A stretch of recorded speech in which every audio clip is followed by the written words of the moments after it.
When it comes to mainline Mario, Nintendo gives us constant bangers, and we can pretty much always know what to expect. I mean, every single new installment in 3D Mario, we can expect at least a 9 out of 10, at the very least. And we could praise Mario and his games all day long, but what about the worst of the Mario games? That's what we're looking for today. What are the top 15 worst Mario games? This could be mainline, spin-off, or even unheard of Mario games. Any of them fits the bill. Before we get started, please make sure you leave a like and subscribe, as a lot of you watching this video right now are not yet subscribed. Let's see how many we can get on today's video, and let's dive into the top 15 worst Mario games of all time. Coming in at number 15, we have Paper Mario Sticker Star. Paper Mario Sticker Star, to me, isn't the worst of the worst. I think it's hated a little bit more than it needs to be, but upon another playthrough recently, which would be my third or even fourth, how did I do that? It's very apparent that this game has problems. Not only is it extremely simple in the world design, and even enemies and character design is extremely simple, but it strips everything that Paper Mario is meant to be. There's no partners, no unique story, no unique characters or worlds, and the battle system is completely screwed up. There's absolutely no reason to fight any enemy, as it wastes your stickers, which is how you attack in this game, and you don't get any XP from it. So literally you're going to be battling for nothing just to move forward. So you're going to want to dodge pretty much any enemy that you can in this game just to get to the very end. The boss battles, to me, is probably what makes this game the worst, as you need a very specific thing item, which you have to find in a hidden section in a completely different area just to use on a boss in order to exploit its weak point. If you don't have this, you can't defeat the boss, which is just terrible. For the final boss with Bowser, you have to have like 3 or 4 specific thing items just to get to the final phase of him. It's just terrible. How was this even allowed? As bad as that sounds, there are some high points. For instance, it has some really good music, also some fun areas such as the snow world and the mansion, so there is some pluses to this pretty bad game. For number 14, we have Yoshi's New Island. Now, I know a lot of people might find this game pretty entertaining, but for me, it was one of the biggest letdowns I've had in a long time for gaming. I hated this game. I felt like it just was a big rinse and repeat of what made Yoshi's Island so good. That's the problem. It felt like the same exact game, but a lot worse. I hated the art style of this weird coloring book, and the backgrounds were just strange as well. The music, oh my gosh, the music.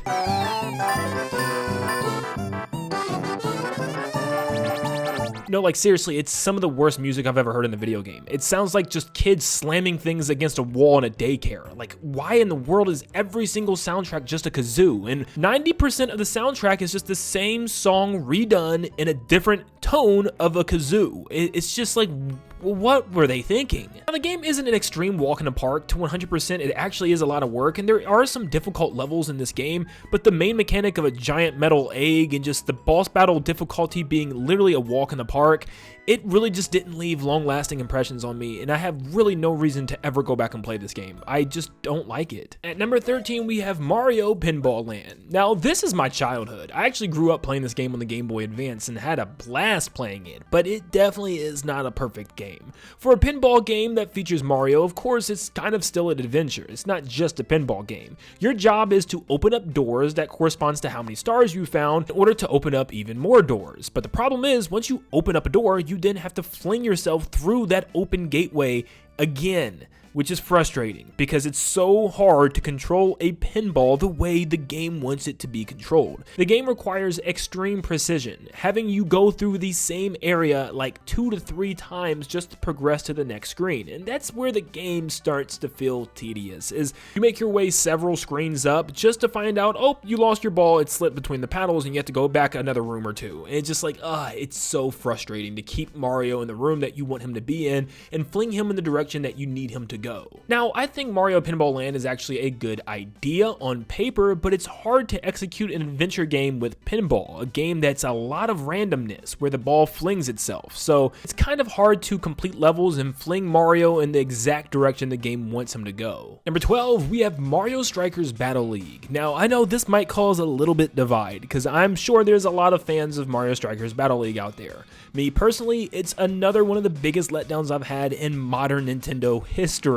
Yes, I was looking very much forward to playing this game after growing up with the GameCube version, the original version, and this is just nothing like the GameCube or the Wii versions at all. In fact, this feels like an extreme step backwards. The game launched with little to no content, and literally when it did add content, it added a couple of fields and a couple of characters. None of the fields even feel like they're from the Mario universe. There's no wackiness or craziness going on. For some reason, it feels a lot more crowded this time, and I think that's due to the fact that the field just seems smaller than normal, where I feel like I'm always getting ran into by some player. It feels like they just wanted you to get tackled for the sake of getting tackled. The online and menu of this game was just horrible to traverse. It took us so long just to find out how to join another friend online, and the online tournaments definitely had caveats. Like, you couldn't host a team of 4 different friends that on 4 different switches. For some reason that didn't work, and I don't know why, and it took forever for the actual tournaments to even start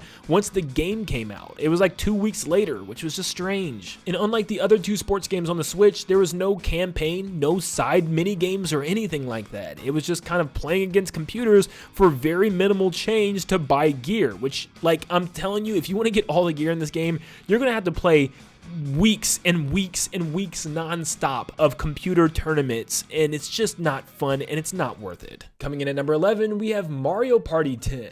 Now, I'm probably one of the few people in the world that truly enjoyed Mario Party 9. I thought it actually brought a lot of good to the series, even though it did have that kart mechanic that a lot of people don't like. I thought it actually had some fun situations with it, but Mario Party 10 took everything that I loved from Mario Party 9 and just dumbed it down. It felt like a game that Nintendo demanded it happened, and they just did the bare minimum. The music isn't as catchy, the minigames hardly ever appear. Like, seriously, you can go a whole board with a minigame not even spawning, which is just bad. I mean, most of the times I play, I get like 1 or 2 minigames. That's not good for a game where you're supposed to play minigames. They advertise the minigames. The boss battle minigames are not good either, and there's nothing really else to do outside of that main mode. The menus in this game just look bland and uninspired, and the only other mode is an amiibo mode. Yes, where you play on the most boring game board of all time, and everyone has to scan amiibo in order to even move or do anything. You'll be scanning your amiibo multiple times a game. Why was this ever a thing? Why did Nintendo rely on amiibo for gameplay mechanics? It just doesn't work. So I get how people hate the everybody in one cart mechanic, but they just made it even worse with this game. I can't even lie. As someone who actually liked it in Mario Party 9, they just pretty much made a bland version of that game and slapped it on the Wii U. And now cracking into the top 10, we have yet again another Mario Party game, but this time Mario Party the Top 100. This game I thought was slightly worse than 10 because there's just nothing to do outside of the mini games, and the mini games are the top 100 according to who? Nintendo? Donkey Kong? Like, who picked these top 100? Because as some of them are pretty good, there's a giant batch of them that just don't feel anywhere near close to the top 100 mini games, like, at all. So it's kind of frustrating that Nintendo couldn't have had like some type of vote or something before this game came out to kind of get a poll of what people really liked, or at least did some type of research. What makes it even worse is, like I said prior, is there's no other modes. There's one board, and it's possibly the worst board of all time. The characters hardly move. It's just a butt board slapped into the game to give it some extra content. For a full-priced 3DS Mario Party game, I expected at least to have some side modes to keep me entertained, but just playing through the same 100 mini games and only about half of those, if not less than half, being worth that title Top 100, it's just not a good look. Coming in at number 9, we have Mario Bros, which is based on the 1983 arcade game. Now, this is an arcade game, so I get it why some people might actually find this to be a lot better than what I'm putting it, and probably not even on this list at all,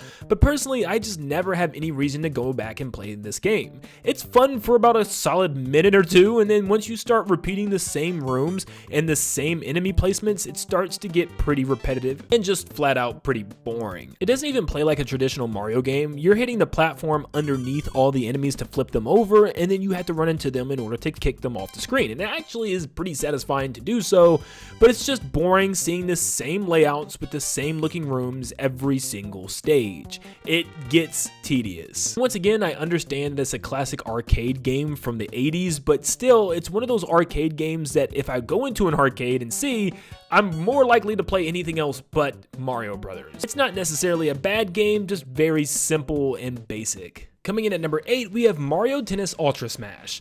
Woo, Whew, I remember the Wii U era. I played everything. I think the only game I didn't have was Xenoblade Chronicles X and Mario Tennis Ultra Smash. But eventually I ended up playing it at a buddy's house, and I am so glad that I skipped out on this game.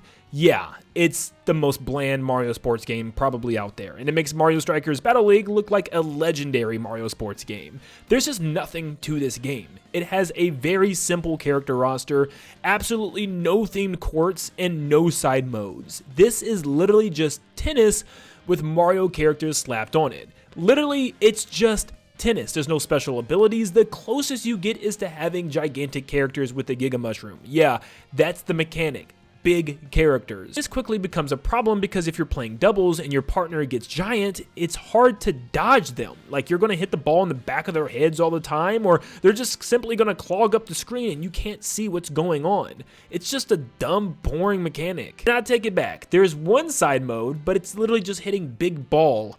Yeah. You're hitting big ball. That's the side mode. Have fun. Online is also extremely basic, and there's just nothing to really do outside of playing against computers or against your friends. It is the most basic they could come up with for a Mario Sports title, and definitely felt like a game they just had to get out because they had to get out. Yeah, Nintendo, thankfully they did better with Aces. Oddly enough, it was also the only Mario Sports game on Wii U for some reason, and it's sad that this had to be it. Number 7, we have Super Mario Bros. The Lost Levels. Yes, did you know the original Super Mario Bros. Game technically had a sequel? I'm not talking about Super Mario Bros. 2 or Doki Doki Panic, whatever you want to call it. Nope, I'm talking more of a direct sequel, and this game is brutal. Now, I'll be honest, I'm probably one of the few out there that just does not have a lot of fun with the original Super Mario Brothers. I know, don't kill me. But this game, oh my gosh, it made me hate the original Super Mario Brothers that much more. For one, this game is extremely difficult, and I'm talking extremely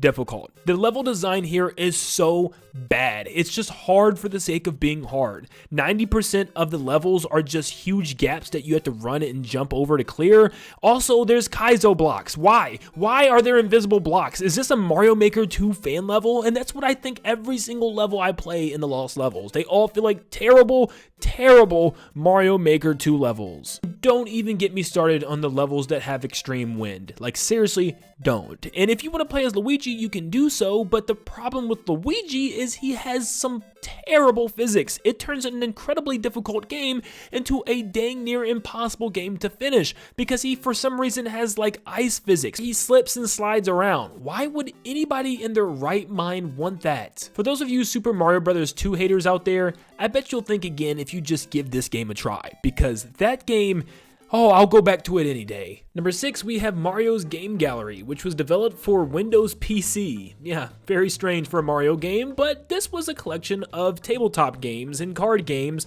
and the first time Charles Martinet ever voiced Mario, believe it or not. But goodness gracious, for his first debut, he really didn't hold back. Nice to see you again. Eureka! You next. I'ma go first. I'ma guess I'ma go fishing. Hey, I'ma got the doubles. Yeah, and this is why I'm glad he doesn't talk like this in the movies for almost 2 hours. So yeah, it gets very annoying pretty fast because he repeats the same phrases every single time you do the same moves. But yep, it's just 5 tabletop games that you get to play with Mario. There's checkers, Go Fish, dominoes, backgammon, and yacht. So that's what you have. Now, it's not bad. Like, they're fine versions of these tabletop games. The problem is, if you don't know how to play some of these, which I had a couple problems with some of them, I wanted to go for help, but the help screen doesn't really give you any help at all. It just kind of gives you some tips, and I just want to know how to play the game sometimes. But once again, it's just one of those things that's just boring. It just has Mario plastered on everything, like literally on every single game, it's all Mario themed, which is cool and everything, but it's just, after a while it gets boring. And Mario's like extremely good at some of these games. Like checkers, he's a freaking monster. I don't even know how anyone's able to beat him. But yeah, just a collection of tabletop games with Mario plastered all over it. Nothing super special. Now we're down to the final 5. And at number 5, we have Mario Teaches Typing. Yes, I played a Mario typing game for this video, and it does the job in a way. For one, when you boot up the game, especially with the 64 intro, it has a very, and I mean very strange intro. Hello, it's me, Mario. Thank you for starting me up. Hey, you got a good joke for Mario? I'm going to fly for you.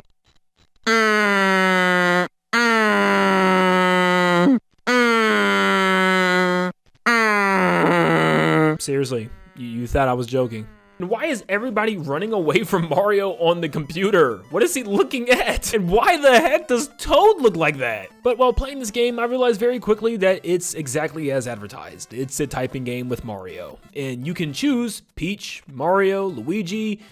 You can't choose Toad, but he's there on the cover. Why? Now, the only problem is this game is called Mario Teaches Typing, even though it doesn't even teach you. It just kind of gives you letters and just says, here, type these, learn this. Like, it's not giving me a lesson or anything. And it just feels like a Mario game from a different universe. Nothing literally looks like something from a Mario game. Not even Mario himself. And there's also a sun with a face. Is this Teletubbies? There's a total of like 3 mini games that you can play. The second one has you typing out sentences.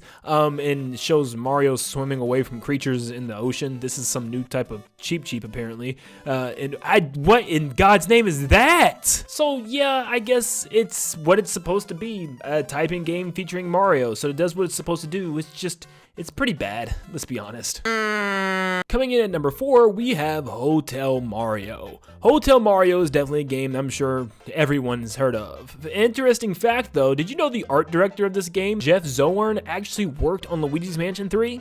Yeah, I don't know what happened there, but I'm glad he's doing better because Hotel Mario is a pretty bad game. Overall, you're just going through different hotel floors and closing doors. Yes, those are Elvis Goombas. You can take out enemies by jumping on their heads or hitting them with fireballs, and that's pretty much the premise. And it's just an annoying game because you're closing doors and enemies are opening the doors and you're trying to close them again, and you have to take out enemies so that way they stop closing the doors on you. It's silly, but not as silly as the CD animated cutscenes.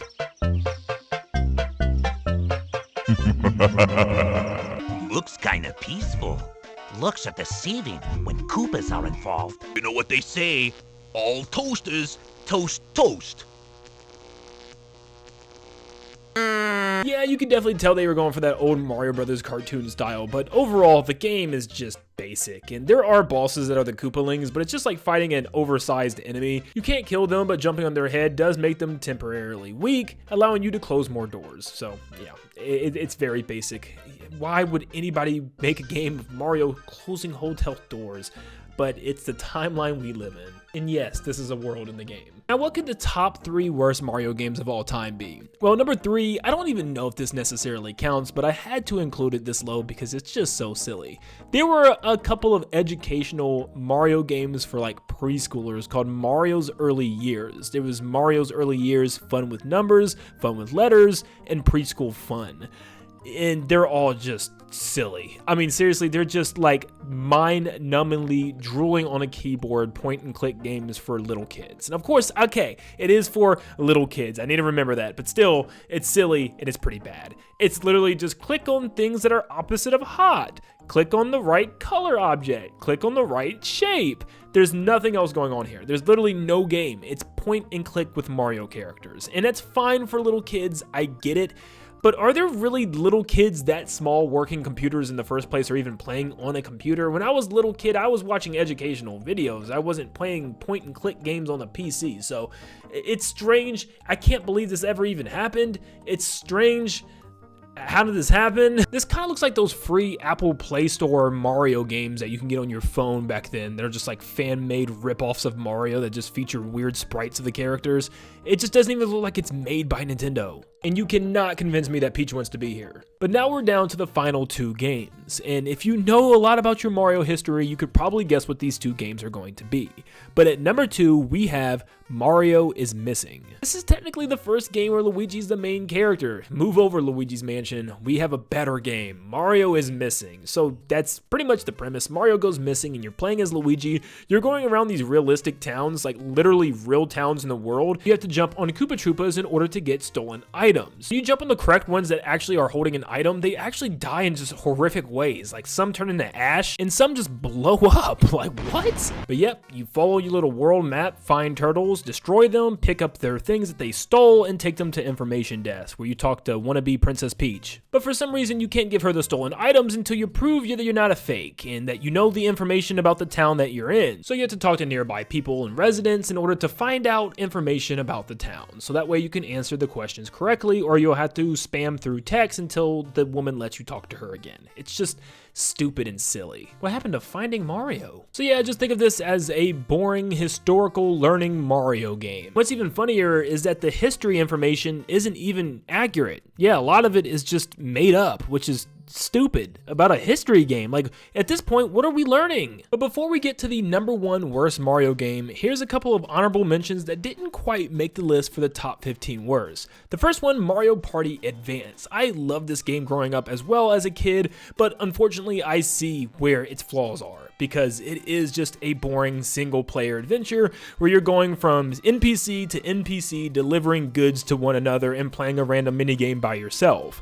Mario and Sonic at the Rio 2016 Wii U Olympic Games. I threw Wii U in there because it's a Wii U game only. But yeah, there was only 15 sports, 3 of them were reused for these dual versions, and it felt more like Olympic Games with Mario characters slapped on it. Not a lot of depth for any of the games. Mario Sports Superstars also could be in that same category, where you have tons of Mario Sports, but all of them are kind of basic versions of what they could be on their own. So it's still fun, but some of the choices for one is kind of odd, like horseback riding? Really, Nintendo? And then Mario and Luigi Paper Jam. Personally, I still think this is a game with good qualities, but it's such a basic, bare bones, stripped version of what the Mario and Luigi games are known for. It definitely takes a huge step back, having no unique characters, enemies, worlds, or really any memorable factors outside of its battle system. This poor Mario and Luigi game had Sticker Star painted all over it. But somehow, someway, it gets a lot worse at #1 as the worst Mario game ever, and that's Mario's Time Machine. This game genuinely took all of my energy and strength to even play it for a little bit. This game is miserable. It immediately slaps you into this game and you have no clue what you're doing. Apparently Bowser has a time machine and is going back in time and stealing prized possessions from ancient historical figures, which is cool and all, and honestly, I think the whole premise of Bowser with a time machine could be really cool for a future 3D Mario game or something along those lines, where Bowser goes back to past Mario adventures, not to past historical events in the real world. It's so stupid. But you have to take an item from Bowser's castle and go to that point in history by looking at your little journal. In order to fully return an item, you have to go to that time period and learn about that world and pretty much everything that's happened within that part of history, which once again is not based off of accurate facts. So you gotta learn these fake facts and fill out this worksheet as if you're in school, literally filling out a quiz. For us early 2000s generation, do you remember walking into school and seeing the TV in the classroom and like, oh my gosh, yes, it's one of those type of classroom days where we get to sit and watch a movie and then it's over because the teacher hands you a fill out sheet that you had to fill out as watching the movie. So instead of relaxing and watching the movie, you're paying attention to what question comes next. And that's exactly what Mario's Time Machine is like, but even worse because the movie itself is just as bad as the actual worksheet. There's no Mario identity here at all. In fact, there's a jump and you don't even need it because there's no enemies or obstacles to jump over. Why is that even in the game? You're just kind of doing side quests to learn about fake history. Like, what? And I guess there is one gameplay thing that you can do for fun, but it looks like one of those cool math website games that you'd play in school as well, where you're surfing on this random body of water and you have to collect all the mushrooms on the top left and then drive into a whirlpool, which took me forever to figure out that's what you were supposed to do. Like, I was supposed to purposely kill myself. Why? I mean, shoot, after playing this game for about an hour, it made me want to. But yep, filling out worksheets and learning about history in the wrong ways is not my idea of a Mario game. But that's my list of the top 15 worst Mario games of all time. Let me know what you think in the comments down below. Do you agree with me? Do you disagree with me? Definitely just let me know, and I'm curious to see what your takes on this is. Have you played any of these old CD games? Definitely let me know as well, and make sure you leave a like and subscribe before you head out. And like always, I'll see you all on the next one. See you guys.